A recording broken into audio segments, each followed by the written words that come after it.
সংসদীয় আসনের সীমানা পুনর্নির্ধারণে আপিলের ওপর তৃতীয় দিনের শুনানি হয়েছে মঙ্গলবার। এদিন ঢাকা, গাজীপুর ও নারায়ণগঞ্জের কয়েকটি আসনের শুনানিতে পক্ষে বিপক্ষে মতামত দেন আবেদনকারীরা। ইসির নিরপেক্ষতা নিয়েও প্রশ্ন তুলেছেন কেউ কেউ। আরও জানাচ্ছেন শাহরিয়ার বাঁধন। ঢাকা অঞ্চলের ২৮টি আসনের ৩ শতাধিক আবেদনের দাবি আপত্তি নিয়ে নির্বাচন কমিশন ভবনে মঙ্গলবার সকাল থেকে শুরু হয় তৃতীয় দিনের সংসদীয় আসনগুলোর সীমানা নির্ধারণ শুনানি।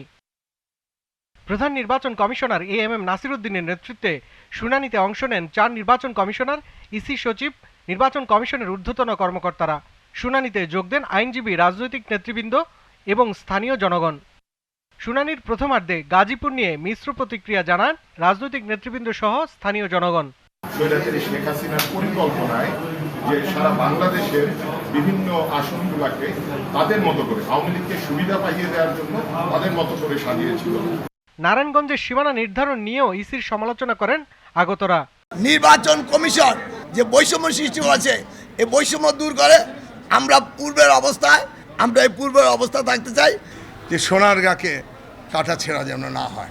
নারায়ণগঞ্জবাসী, বন্দরবাসী যে দাবি, তারা আমাদের সিদ্ধিরগঞ্জের সাথে মিলতে চায় না, আমরাও চাই না তাদের সাথে মিলতে।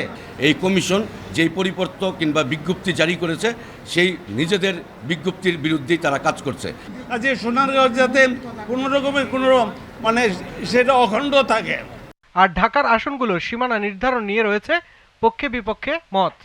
আগে যেইভাবে ঢাকা ২ সংসদীয় আসনের সাথে ছিল, অর্থাৎ কামরাঙ্গীর চর ৫৫, ৫৪, ৫৭, আগের মতে করে আমরা ঢাকা ২ সংসদীয় আসনের সাথে থাকতে চাই। কামরাঙ্গীর চর থানার ৫৫, ৫৬ এবং ৫৭ নম্বর ওয়ার্ড, এটার সমন্বয়ে ঢাকা ২ আসন হবে।